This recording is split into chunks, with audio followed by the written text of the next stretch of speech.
My name is Neil Patel, and I help companies generate more revenue through digital marketing.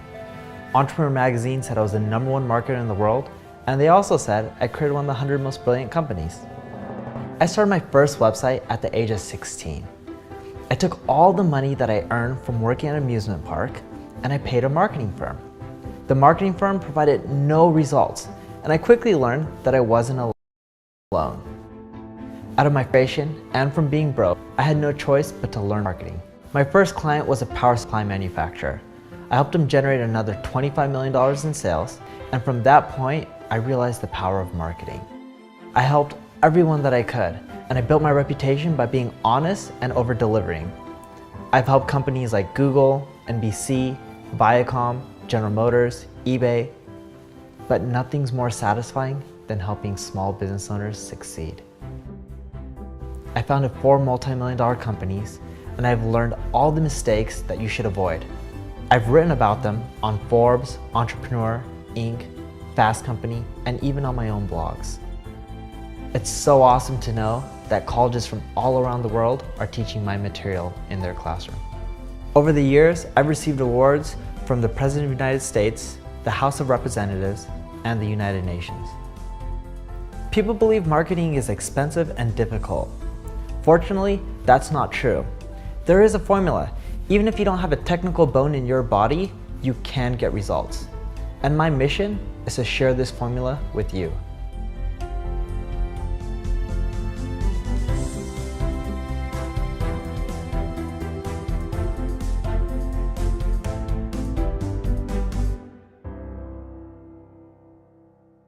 Hello, everyone. Thank you very much for joining today.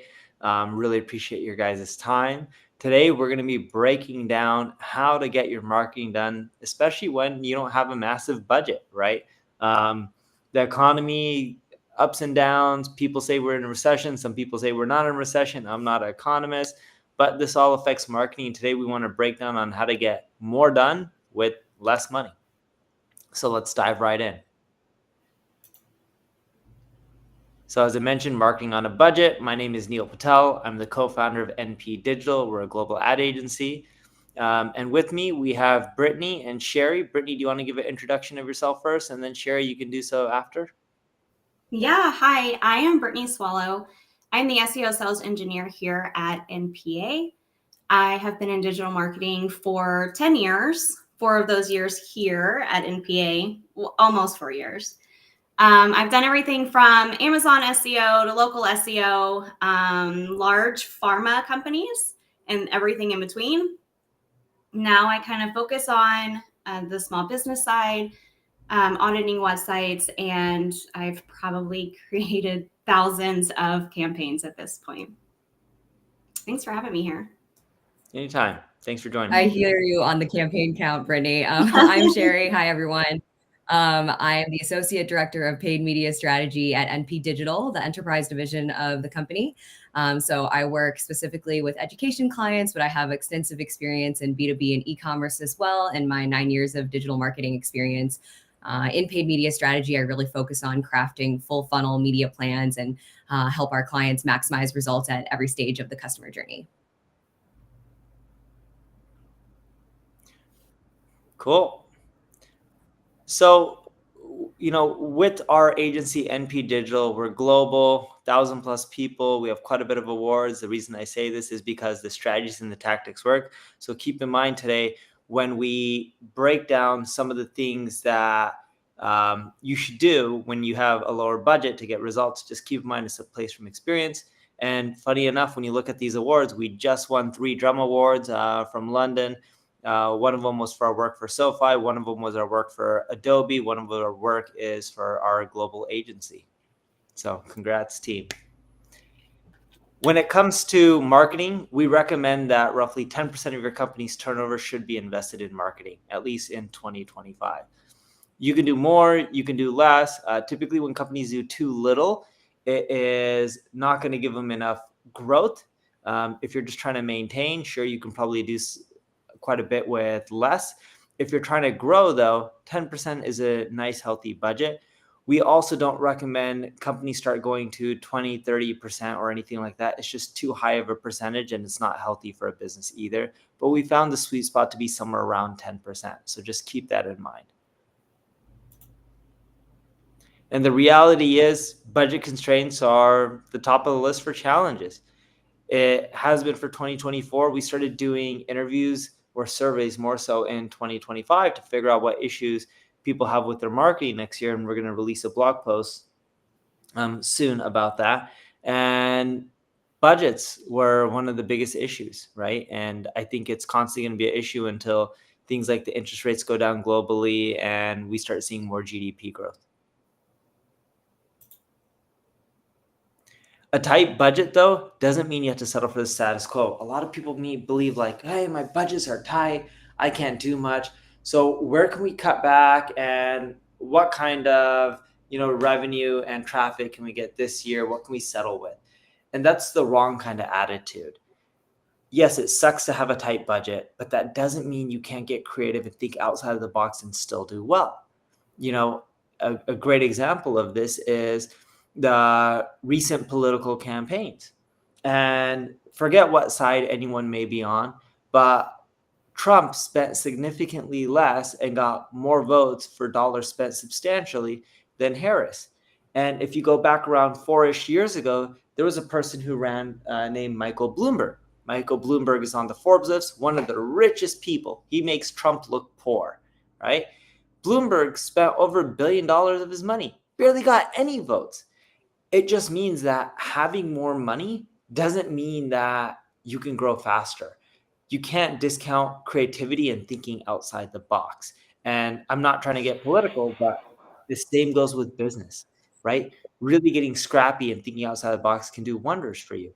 You look at Airbnb, they took a lot of traffic away from Expedia and some of those hotel booking sites with a fraction of the budget, right? And some of these guys had their vacation rental websites similar to Airbnb, but Airbnb crushed it with a fraction of the money. It doesn't necessarily mean that if you have less money, you can't beat your competition. So don't look at that as a hurdle. Just look at that as an opportunity to get more creative. And the path to purchase is no longer linear.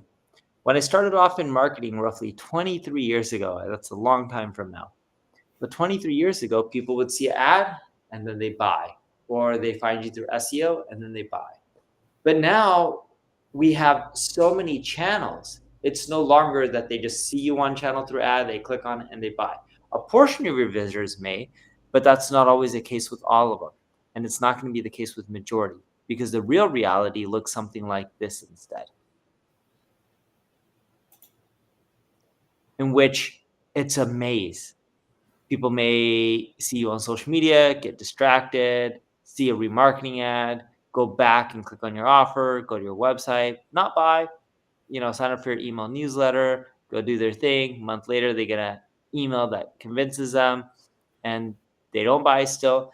But then the next week they were Googling like, oh yeah, I got that email from that company. Let me go back and buy. I don't know why I'm searching for this. That company seemed amazing. And that's the reality. That's just one example of a purchasing decision matrix, and it can continually get more and more complex over time. And people also search everywhere. And I want to emphasize this because I know a lot of you guys follow us for SEO. We're more than an SEO agency. We do a lot in paid ads. We do a lot in conversion, email, social. The list goes on and on, even Amazon. But there's roughly 45 billion searches a day. Google makes up 8.5 billion of them. Google makes up a little bit more than 18% of the daily search volume. As you can see, 6.5 billion on Instagram, all the way to Apple App Store, still generating 500 million daily searches. So the key is you want to publish your content everywhere and attract people in different groups, because you can end up generating revenue from a wide variety of platforms. And this is super important to keep in mind because everyone looks at Google as SEO. But when someone types in purse on Instagram or SEO hacks or SEO tools on Instagram, why wouldn't you want to show up? And the same goes with Baidu and Snap and Amazon and YouTube and, so forth, so on. If you're not optimizing for all these platforms, you're really missing out on a lot of revenue. And especially if you're on a budget, you can repurpose your content for a lot of these platforms.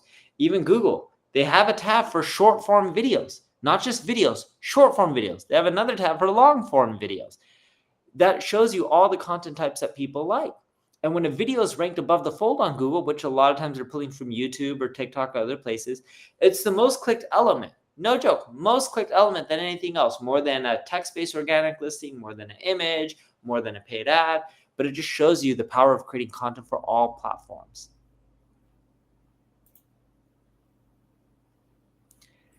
And if you're not sure where to start off with, it's okay with trial and error.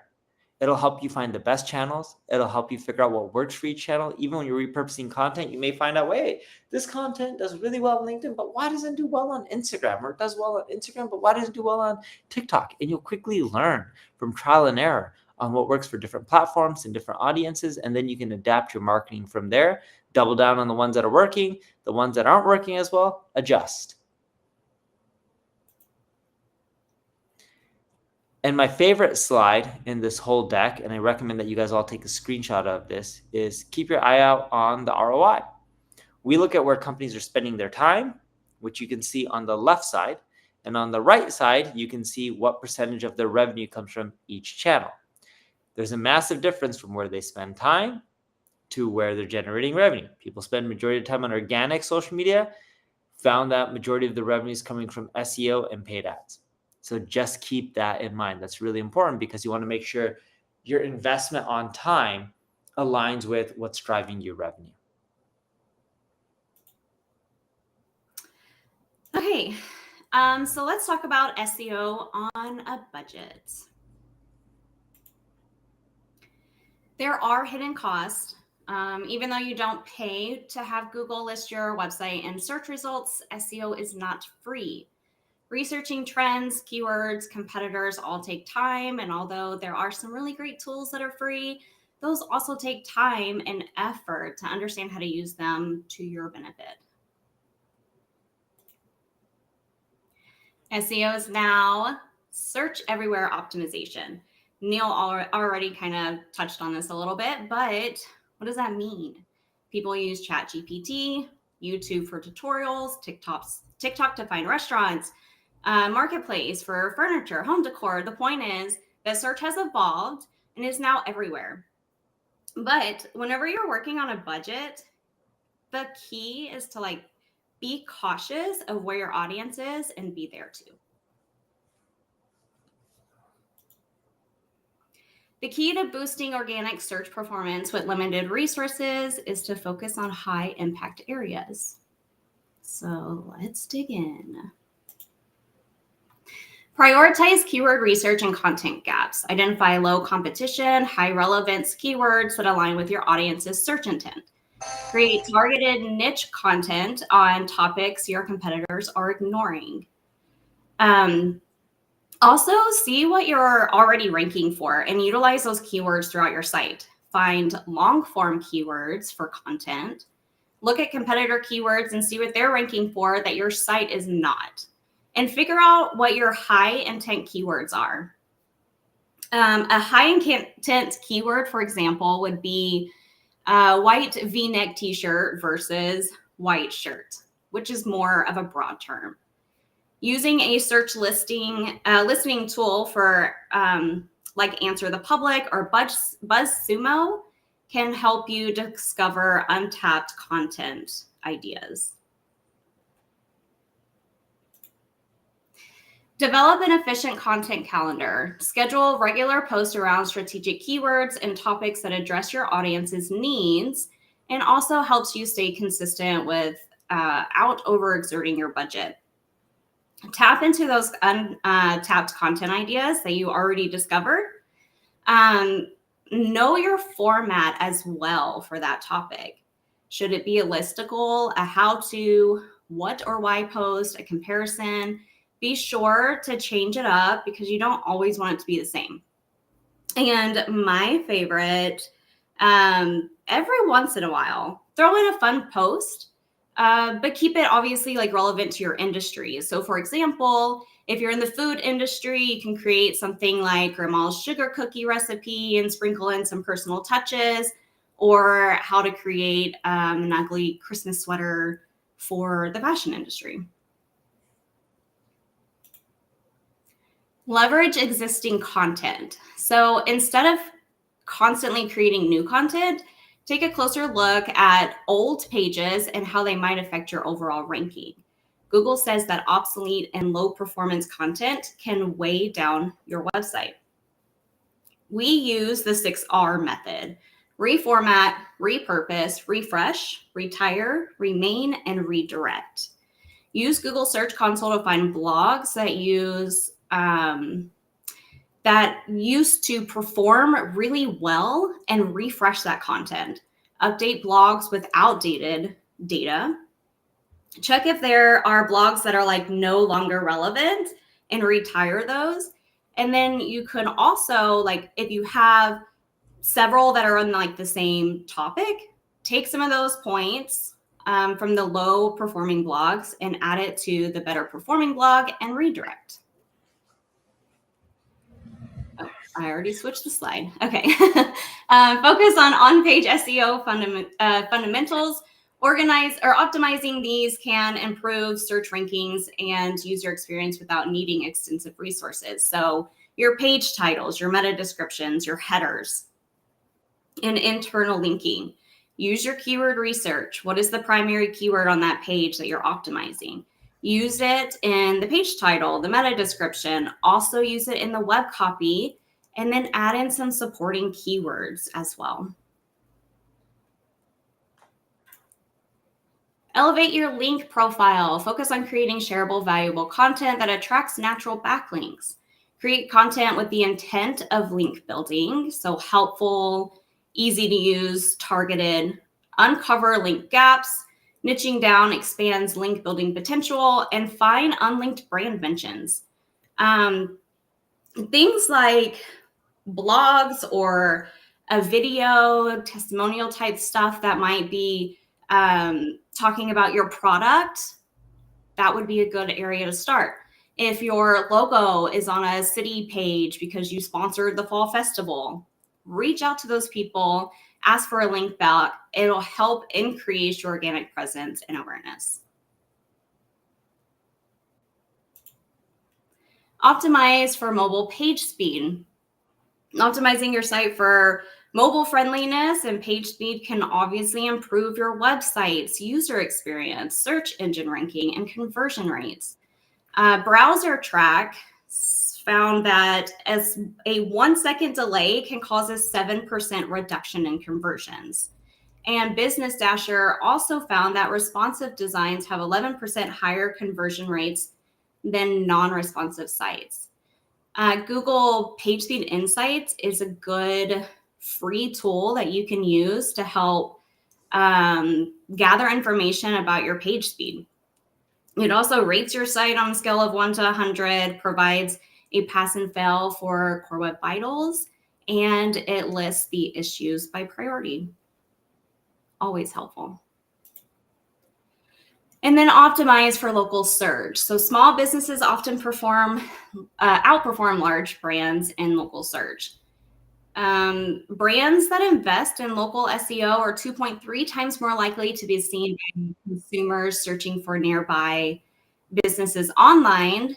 And brands with a high local visibility index had a 2 to 3 times higher than average year-over-year revenue growth. The best way, so local SEO is definitely like my niche. That's where I love to be. So the best advice I can give to you is obviously to update your Google business profile. Update it with images. Ensure that your name, address, phone number, and website is correct. Your hours of operations are up to date. Your services and categories are listed. Reply to reviews, even if they're bad. Reply to those. It creates a trust in many people. But also, don't forget that once you do that, go to your website's location page. Ensure that the name, address, phone number matches there. That Google Maps is embedded and not an image, include unique personalized content tailored to your business, and mark it up with Nat Schema. Encourage user-generated content. By encouraging customers to leave feedback or share their experiences, you can build trust and drive SEO value without significant expenses. Reviews, testimonials, and user contributions are great ways. And then Everyone's Social found that 25% of search results for the biggest brands are links to user-generated content. Reviews and testimonials on Google Business Profile and review sites are always good, but having a video testimonial about your services or your products can build even more trust. It's like if you sent a question in a text message and you get the reply, okay, what does okay mean? But if we're face to face and you ask me a question and I say, okay, you have more trust in my okay. And 9, monitor competitor strategies. Keep an eye on competitors, especially those with similar budget constraints, to spot effective SEO tactics they're using. Do all the things that you're doing for your site already, right? So analyze their backlink profile, identify the keywords they're ranking for, review their on-page SEO, analyze their site speed, mobile friendliness. Are they using structured data? Learn from their user experience and track mentions across the web. So not just on Google, check out Pinterest, TikTok, YouTube. Are they visible there? What are they doing? Is that an area that you can also tap into easily? Also, keep an eye out for possible new competitors. Search the keywords in Google that you're already ranking for or desire to rank for and see what or who pops up. Those are also your competitors. And utilize free SEO tools.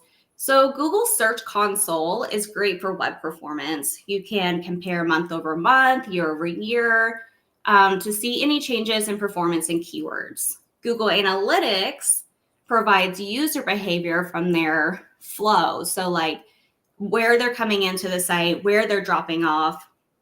It also has all the other great data like their geo, their age, mobile versus desktop, all of those things. And then Ubersuggest is also a great source for keyword research, provides suggested keywords, questions, comparisons, all of those things. All right, now if you find yourself on a budget in no time, then listen up. So Level Up SEO is a streamlined, results-driven program designed specifically for businesses with a small marketing budget who are eager to establish a strong SEO presence. It's the perfect grab-and-go solution for those seeking immediate actions without the complications of a full customized campaign. So this program includes all of the things that we've touched on. It has the keyword research, it has the content calendar, the on-site optimizations, and web copy with a little bit of technical support in there, and also monthly consultation with an SEO specialist. So that is a huge offering that we have. And that's it. Sherry, you're up. Awesome. Thank you, Brittany, for all those great SEO tips. Yeah. I want to shift gears to paid media. Like Neil said, even if you have a small budget, paid media can be so critical for your business and to help drive growth. So in this next section, I'm going to walk through some of our top methods of putting together a cost-effective media strategy, tracking those results, and maximizing your budget. So some of those key considerations to maximize ROAS, or return on ad spend, that I'll talk about include the entire ad experience from start to finish. You want to start by using the right data and understand your ideal customers' demographics. From that research and targeting, you can align with your customers and where they spend time online. This will help you select the right ad platforms to advertise on, such as Google or Microsoft for paid search or paid social platforms, depending on your audience persona. So that typical user on Facebook might look different from the typical user on Pinterest, as an example. One of the most important aspects of media is the creative itself. So we'll go into cost-effective content ideas that will entice users to stop their scrolling, cut through the noise, really bring your value to them. We should also be considering the landing page you're driving ads to, much like Brittany was saying from the organic perspective, making sure these pages clearly guide your visitors to your desired action. And then finally, when it comes to maximizing ROAS, it comes down to testing and refining. You can reduce costs by trimming irrelevant targets or keywords and evaluate and track these key metrics and make these data-driven decisions. So yeah, let's get started. Before we spend even a single dollar, we have to start by asking ourselves what our goals are and then tailoring our media plan from there. So for an example, if your goal is brand awareness, you want to increase brand visibility, reach a wider audience. This can look like leveraging reach and frequency buys on paid social or YouTube, or evaluating programmatic partners by CPM and cost per reach and find the most cost-effective way to reach your audience. Another goal could be consideration. You want to drive interest, engagement, qualified traffic to your site. This is something you could evaluate on a CTR basis and review your backend data first to find what platforms are already driving valuable traffic to your site, then prioritize accordingly in your media buy. And finally, at the end of the day, we do want to drive those results in the form of conversions, whether that means generating direct sales, leads, or app downloads. You can do this through website conversion campaigns or lead gen campaigns using native forms built within the platform. Paid search is definitely going to be your bread and butter here because the intent is already there for the user to be searching keywords relevant to your business. So after considering what you want to set out to accomplish and considering your goals, this is going to help you spend wisely and intentionally in the channels that work for you. So we talked a lot about making data-driven decisions, and it's important to note that not all data is created equal in media planning. And the key is really knowing which data to prioritize. So I'll walk through a few examples looking at the section on the left here. First-party data is critical. It is collected directly from your audience. It gives you unique insights into their behaviors and preferences. And knowing all the news articles and privacy regulation updates with tightening each ad platform's targeting signals and things being deprecated and removed, relying on first-party data means that it's more important than ever. Historical campaign data is also valuable. It helps you understand what's worked for you in the past, helps you identify inefficiencies, and find opportunities for optimization. Third-party data from consumer insights platforms or other research that you can conduct can help you expand your perspective. It reveals new audience segments and emerging trends. Looking at this middle section here, and much like I was talking about with setting your goals, it's also important to align your KPIs with each media channel's role in the funnel or the customer journey. You measure awareness campaigns with metrics like reach and video completion rates. You're not really looking for the direct conversion there. You're measuring consideration campaigns with website traffic signals, and then conversion campaigns with form starts, completes, transactions, other downstream results that can really help you find that quality of conversion. And then finally, looking ahead, predictive data powered by AI is also becoming a game changer, and it will allow you to forecast outcomes and optimize campaigns even before you launch. So overall, combining first-party, historical, third-party, predictive data, that leveraging that right data matters to help give you that full picture on enabling decisions in your media plan. Another tip we have is to focus on high intent audiences. We want to maximize your ad spend and boost conversions. So you want to focus on targeting audiences with a higher likelihood of converting. So like we touched on, customer lists, website visitors, these are so valuable because people have already shown interest in your brand. They've been to your website, they've engaged with your ad. There's a connection that's made already that you can help capitalize on. And you can also create these specific customer segments based on their purchase history, demographics, behavioral interests, all these areas of opportunity, whether you're leveraging something like the Google examples that you see here or the Meta custom audiences. It just shows what's available in each ad platform for audience sources and how we can connect our first party data with the ad platforms in a privacy safe manner, of course, to leverage this valuable audience data for our paid campaigns. Brittany, I love your note about all the local SEO tips, and geo-targeting is so important for paid media as well, because it can really help you focus your budget on people in your specific area and eliminate that wasted spend on irrelevant audiences. each ad platform is going to be really different in what you're able to geo-target at, either at the DMA level, all the way down to the zip code level. Of course, there's country, city, state targeting as well. It really just depends, and you have to explore and see what tools are available for you. So it's a really granular exercise, but if you're able to dive into your customer data and research your customer profile, you could find that zip codes within a certain radius outperform the overall DMA for a location-based business. And so that's just one example of using geo-targeting to drive more effective results, because you would be applying it at both the targeting and an exclusion perspective to really narrow in on where your audience is. And one thing to note if you're doing that, though, is you do have to be cognizant of your audience size. You have to make sure your targeting isn't so constrained that reducing the geo-targeting radius makes your campaign more costly. So it's all about finding that balance of where that valuable audience is, but then also making sure the system has enough data to optimize against. Testing, one of our favorite topics here at NPD. Even if you have a time of limited budget, you have to ensure that your media strategy and media plan remains efficient and effective. And so this testing, this continuous optimization, this could include monthly budget adjustments based on your real-time data and your test results. It can help you shift and scale your investments where they are making the most sense.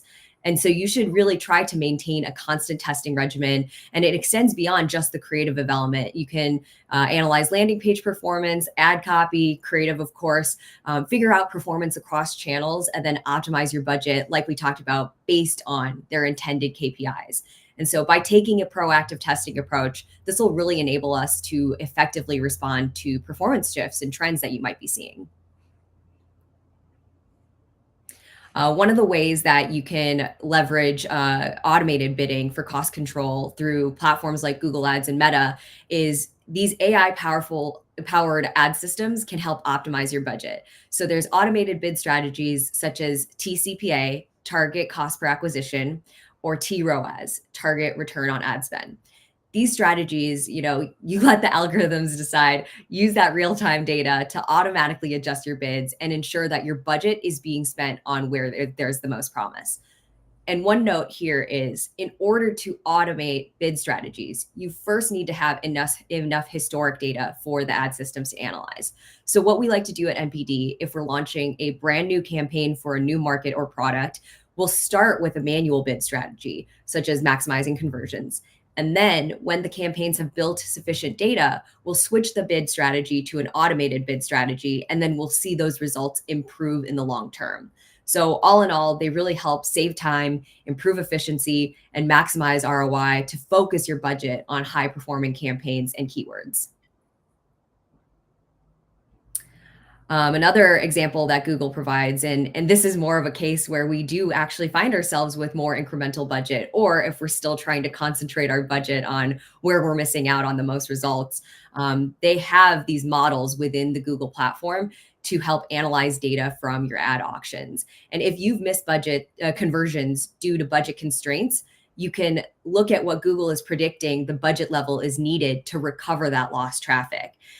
Definitely take it with a grain of salt. We've had experiences where we've just immediately gone to the top Google recommendation of spend, and we've seen that the demand just isn't there. So, with everything, when an ad platform is recommending something, definitely use your own logic and common sense and start from a place of incrementality, like a 10% or a 20% increase, instead of going straight to the top, definitely in the time of working with limited budgets. But if you do follow this recommendation and increase your budget to the recommended amount, it's possible to capture more interactions that you were previously missing out on and drive additional conversions and make sure that you help simplify this process of identifying your growth potential. When I talked about geo-targeting earlier, I mentioned that the exclusions are just as important as the inclusions. And so that's another critical component of paid search advertising, the negative keywords. So in order to make sure that your budget is focused on high conversion keywords, you should regularly review the search terms report. And this is something in Google and in Microsoft that provides a full list of the search terms that triggered your ads to identify irrelevant keywords.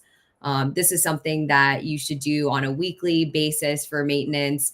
You can also find negative keyword ideas from tools like Google Keyword Planner. And like Brittany mentioned before, even monitoring your competitor ads and copies to find other ideas. You should also just have a basic negative keyword list for brand safety purposes as well. So lots of different sources and areas to continue pruning and refining what you're doing from a search perspective and save that budget. All right, my favorite topic of paid media, content and creative. And I know Neil's touched on this with how engaging video is, short form video. And so much of paid media is driven visually by the creative itself. And I know we all have our mobile phones and devices. We have our different social platforms or things that we prefer to browse. And it really takes a lot to cut through the amount of content that we're consuming on a regular basis and find something that speaks out to us and conveys that value. So video is a content rich format. You can see Neil here himself in this video. We're showcasing our services in a very visually appealing and interactive way. You can convey so much complex information and showcase your product demonstrations, tell your brand story in this digestible format. Another example of a content-rich, low-cost ad format would be carousels. It allows you to highlight multiple products or features in a singular ad unit, and then it encourages the user to swipe through and learn more. So if all this sounds exciting, but you're strapped for creative resources, don't worry, because there are creative tools within the ad platforms themselves that can help you iterate on ad creative that you already have. They can help you create different variants to test against each other. So really don't be intimidated by the upfront creative production, because there's lower barriers to entry than you'd think. And users are craving that authenticity of, just putting your phone up and talking directly into the camera, just having that one-to-one conversation with a potential customer instead of having a very highly stylized brand shoot, especially if you're on a budget. Yeah, and for us, we've tested ads for NP Digital where we have highly produced campaigns, like people coming to our office, people dressing like me, both male and female, and we putting on a bald cap so they look bald even though they're not really walking around the office. Yeah, we spent an arm and a leg. I'm not talking about like 10 grand or 50 grand or 100,000. Like we literally spent an arm and a leg producing that campaign and running ads. I remember on CNBC alone, I think we were spending more than 100 grand a month just on ads. And what we found is when the team just takes random clips from social media, like just a lo-fi content of me just holding out my phone and just recording, it produces way better results than some of our highly produced campaigns. So just keep that in mind. Sometimes stuff that costs a lot of money doesn't actually perform better. Yeah, totally agree there. Like less is more sometimes. That authenticity of being able to, like you said, Neil, speak directly to your audience is just so valuable and makes it feel like a more personalized custom experience than some big flashy production. And obviously there's a time and a place for that as well for large enterprise companies building brand awareness and doing what they need to do there. But if we're talking marketing on a budget, then definitely you have to start somewhere. And especially if you're a small business, you have a founder-led sort of situation, Neil himself putting himself out there. There's opportunities for you to speak directly to your audience in a way that feels very organic and authentic. Yep. Awesome. So speaking of some of that research that we were doing for top performing content, here are some additional charts here that really tell what those preferences are for the consumer. So some of the examples of top performing content from social media on the left side of the screen shows that users are really engaging with how-to and listicle content. And on the right side of the screen, you see that they're mainly doing so through short form video. And this shows that users want to be informed or taught something. What's in it for me if I'm watching your video? Your audience is looking to learn new skills, get quick tips, get this information delivered to them in an entertaining way. So it really just backs up everything we were just talking about in regards to making sure it's digestible, entertaining, and short form. So Brittany mentioned user-generated content or UGC for SEO earlier, and that same strategy can be applied to paid media without breaking the bank. So when customers are creating content featuring your brand, this can help naturally increase your brand awareness and engagement.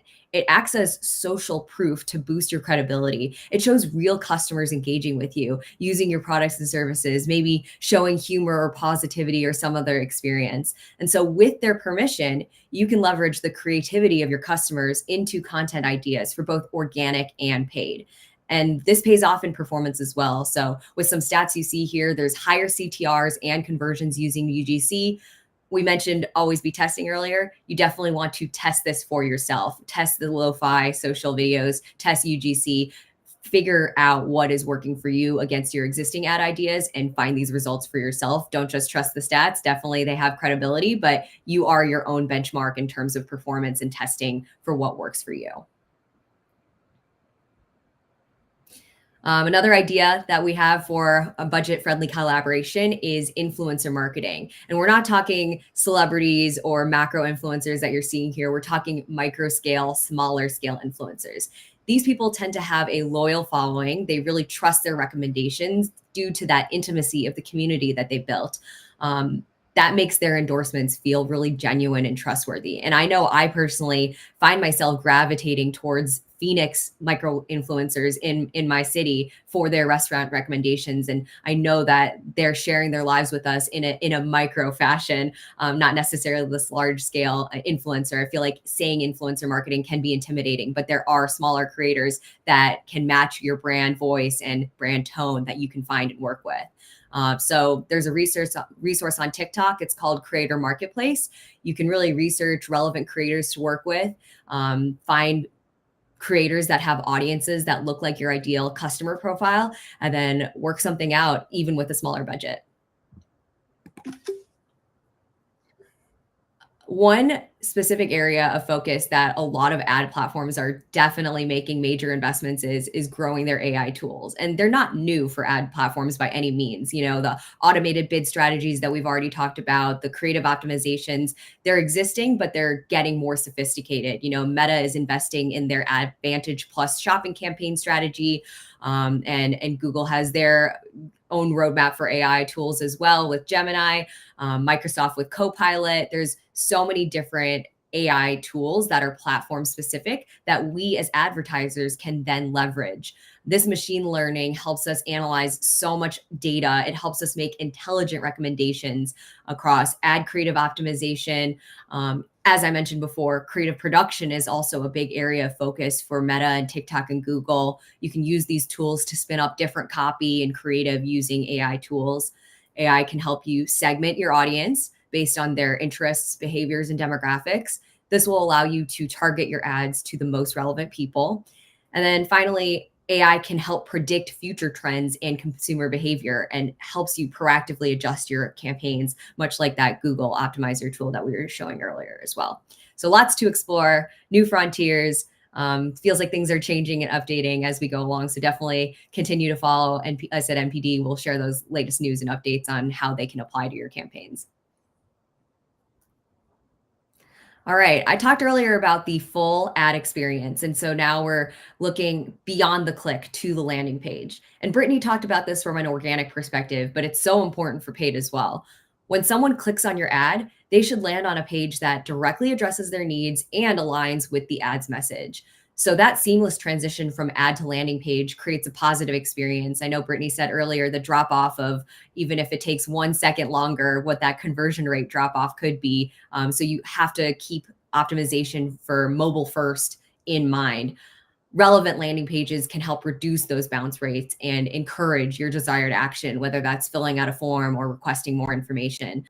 And by driving your qualified traffic to the right pages, you can optimize your ad spend.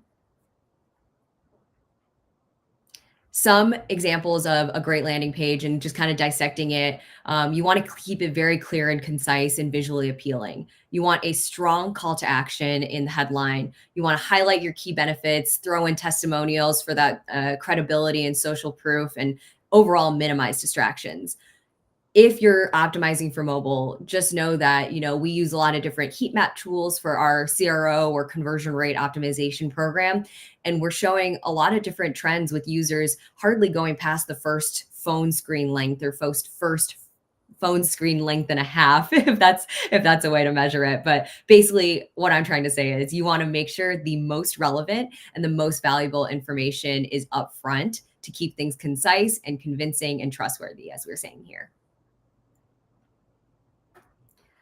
So allocating your media budget effectively is one of the most critical decisions you'll make as a media planner, because we're not simply spreading our budget across channels and hoping for the best, especially in a time when we recognize budget might be tight. So as we've all been saying, data helps empower us to make smart strategic choices that maximizes our return and ensures that every dollar is spent in the right place at the right time. But it's also important to plan for flexibility, scale, and growth. Data is constantly evolving, so as your performance metrics shift, you'll need the ability to reallocate budgets quickly. So as an example, we might have seen really strong performance from TikTok last year, but then rising costs and competition this year as it became more widely adopted. So rather than just relying on what's worked in the past, we have to consistently evaluate performance to make shifts in our media plan. It is very helpful, if you can, to set aside a portion of your budget for testing new channels or adjusting tactics. So this can ensure you optimize on the fly and increase your efficiency over the duration of the campaign.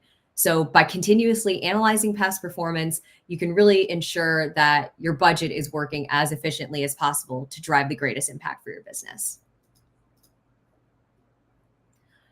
Finally, wrapping things up on the paid side, similar to Level Up SEO that Brittany shared earlier, NPA also offers Level Up Paid. This consists of management of your Google, Microsoft, and Meta campaigns. This can consist of strategic optimizations, detailed monthly reporting, quarterly strategy calls to really maximize your ROI and drive growth, and have that consultation with an expert in the field. Yeah, and Level Up is pretty much a really affordable get started program, and then you see once you start seeing results, you can scale up your campaign with us, and we can grow with you, and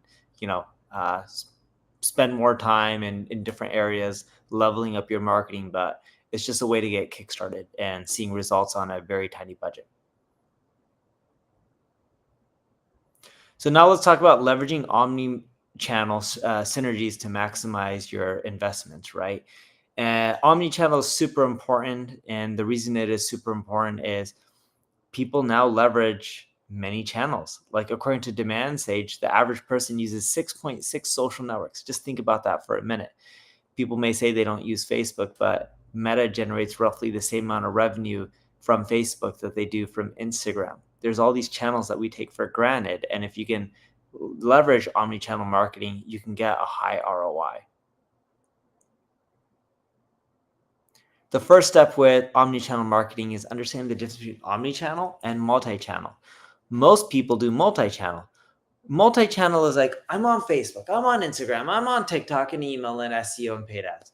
But we operate them in silos and they're separate, and we're not taking the learnings from any of them to improve the others, and we're not really having the channels work together. Omni-channel, is pretty much the opposite. You're on all the platforms, but you'll take your learnings from Instagram and use it to help you on TikTok or LinkedIn or vice versa. And same with your email campaigns. And you're seeing what copy works in some of these channels like email and SEO and paid ads, or your landing pages, and leveraging them for social. You're also keeping in mind the main KPIs the business has or the marketing team has, and making sure that the channels are working together to help you achieve those KPIs. And that's the key. When they're integrated, they perform better. When they're not integrated, they operate independently. Some work, some don't, and you see a lot of inefficiencies and wastage. And this is why integrated media and SEO strategy is so important. SEO and media don't have to go separate. When they're integrated, you'll see more traffic, better visibility, and you'll see better results. I was meeting with a buddy named Tony Tai in Canada. At the time, he worked for Expedia Canada. And he saw a lot of data because Expedia has so many properties all over the world, like Hotels.com, Trivago, Travelocity, and the list goes on and on. I believe TripAdvisor was theirs too. And some of these they spun off into separate companies. But what they saw is when they use the integrated media strategy and leveraging omni-channel and they're working together, all the channels started rising roughly by 10% from an increase in ROI. So now we've talked quite a bit about getting started on a budget. We're going to answer some questions, but if you want our team to just help you getting started on a budget, scan that QR code and you can talk to someone on our team. And make sure you mention the Level Up program if you're looking to start and you don't have a big budget. We do quite a bit for businesses that are just starting off. So let's dive into some more questions now. Right on. Hello, everyone. Colin here, part of the marketing team. Some good questions, and I'm so glad we ended that presentation with the omni-channel approach, because you can learn so much from testing in, let's just say, paid search that you can then apply to your organic search strategy. So a good way to kind of wrap up the presentation. Let's start with Sherry.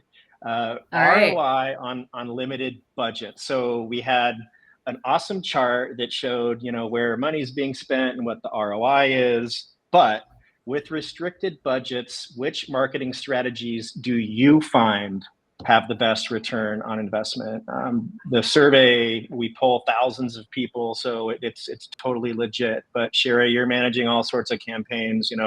What strategies have you found have the best ROI on a limited budget?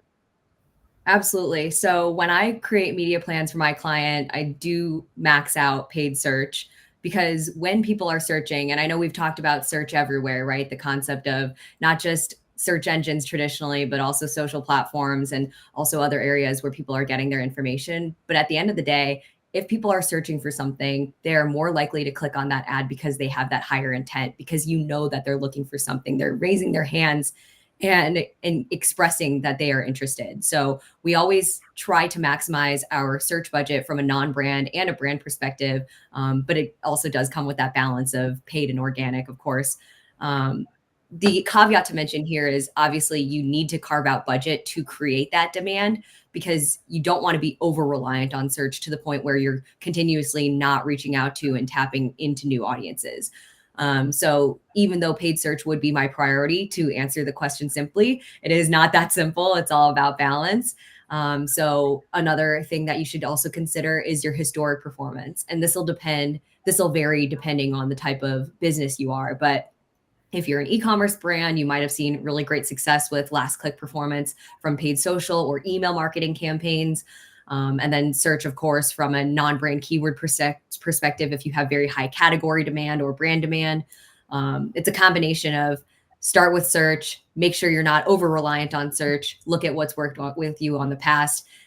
So overall, that helps combine a media strategy that helps optimize your return on investment. Reverse direct marketing is an old phrase. Instead of pushing, there's people out there looking for your stuff. It's so important that your products and services are there when people are looking. And it's not just search on Google. There's marketplaces, and you can have products showing up on Walmart and Target and eBay and all these other places that do provide paid search options. So I'm not totally surprised that you said search. Let's move over to Brittany. Everyone loves free tools. We've got a couple of free tools ourselves. Uber Suggest, Answer the Public, the list goes on and on. But what are some of the most effective free digital tools, Brittany, that you like that really don't inquire a ton of cost? They're free. They're free. So really, I think it just depends on what you're trying to use it for. Tools that I use, I love Answer the Public. Definitely one of my favorites whenever I'm trying to come up with content, because it's all segmented out from what, where, who. It creates everything for you, basically, right? But there's also tools, aside from the other ones that we already talked about, Google Analytics and Google Search Console. If you're looking for something more specific, like trying to check on schema markup, there is a tool that you can use, results. It's Google schema test results, and it'll pop up. And you literally can just put in like the URL of like your FAQ page, put it in. Are there errors? It'll pop up and let you know. It'll tell you if there isn't any. And then there's also on the other side of that, another tool that will also pop up. It'll be one or two on the Google search whenever you type in schema tester. Are you talking about the Google one? Schema markup testing tool by Google Search Central. There's rich results test. Rich results test. That one will be the one that tells you whether or not your schema is good or existing at all. And then there's another one that will pop up underneath it with the little red logo. Structured data markup that Google search support searches, or SiteBlub, structured data testing tool. That's alternatives. Rank Ranger. None of those Sounds like a lot of different options. Yeah, Schema app. It would be Schema Markup Validator. All right. Yeah, there you go. I just Googled it. So basically you can use that and it'll give you lots of options to create your schema. So those are some of my favorite tools, but also another one that I like that I use often, especially when sites come to us and they're like, hey, I'm new and I have no idea what happened. Our site dropped. There's no traffic. We lost all the keywords and all of these things. So I go back to Wayback Machine and I look back and I'm like, okay, is it the same? Did something change? Did they, switch platforms, whatever it might be? So that is also a free tool. I use that just to kind of see what possibly might have changed. So those are some of my favorites. The best, the Wayback Machine. And like, I love that one.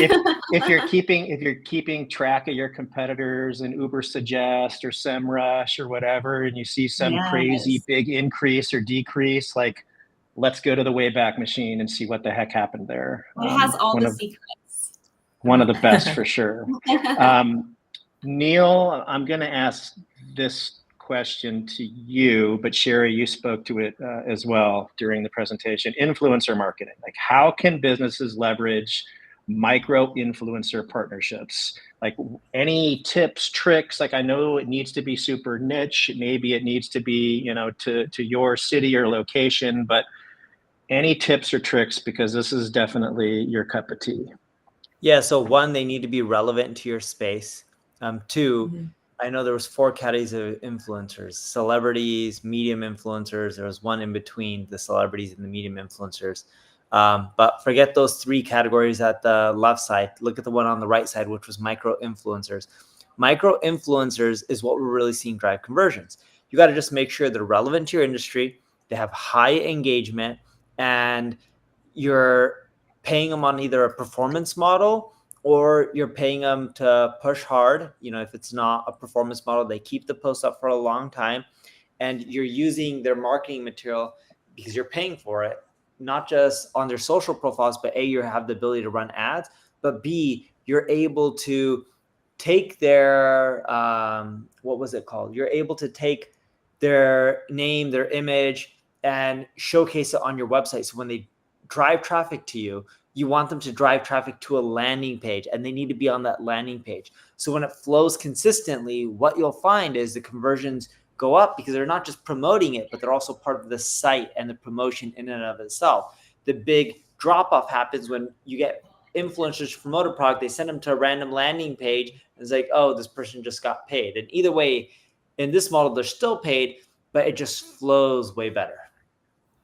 Yeah, and in many cases with these micro influencers, you're just providing products to, get reviews and get their thoughts, their takes. So, if we have a limited budget, this is a pretty good tactic or strategy to use. Let's go over. I'm going to put you on the spot, Sherry.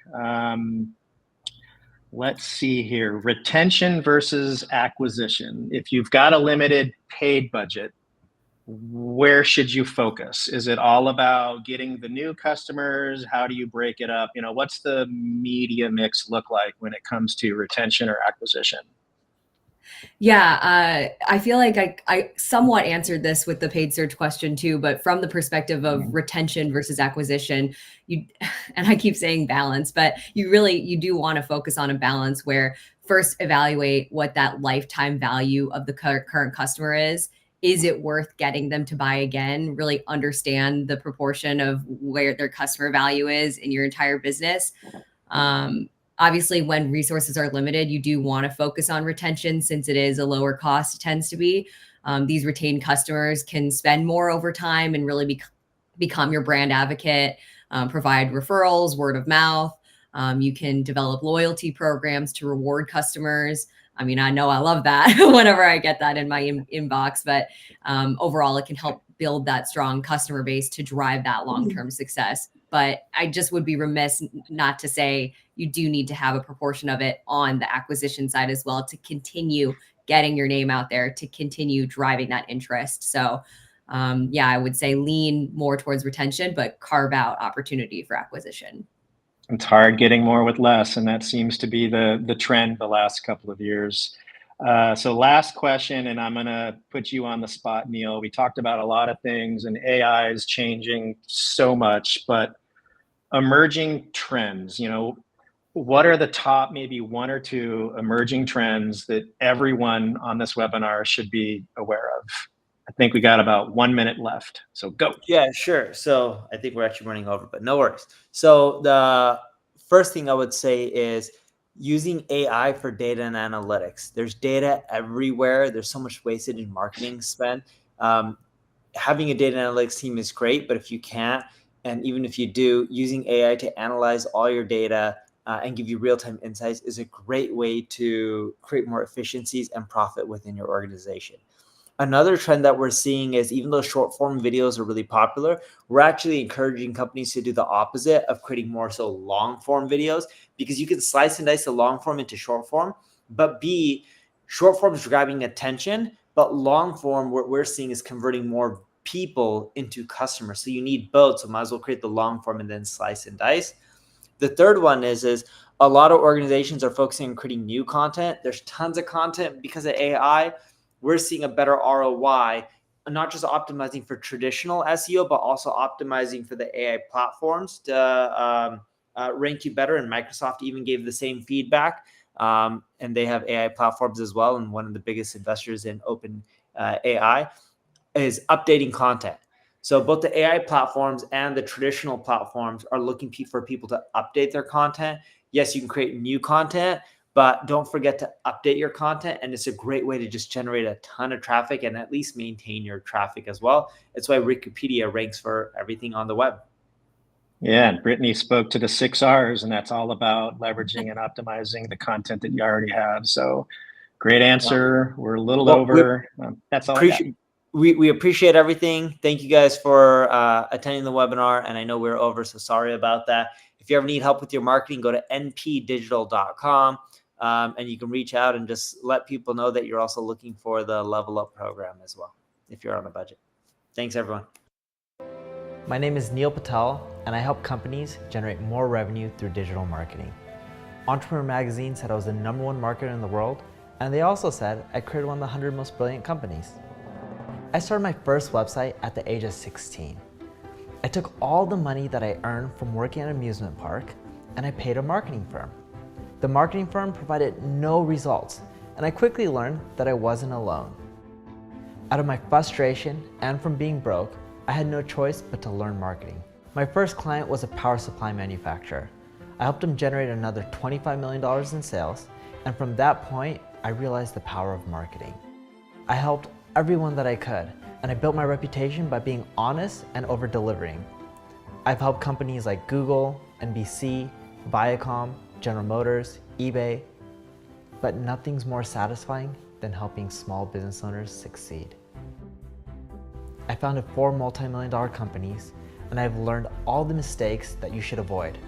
I've written about them on Forbes, Entrepreneur, Inc., Fast Company, and even on my own blogs. It's so awesome to know that colleges from all around the world are teaching my material in their classroom. Over the years, I've received awards from the President of the United States, the House of Representatives, and the United Nations. People believe marketing is expensive and difficult. Fortunately, that's not true. There is a formula. Even if you don't have a technical bone in your body, you can get results. And my mission is to share this formula with you.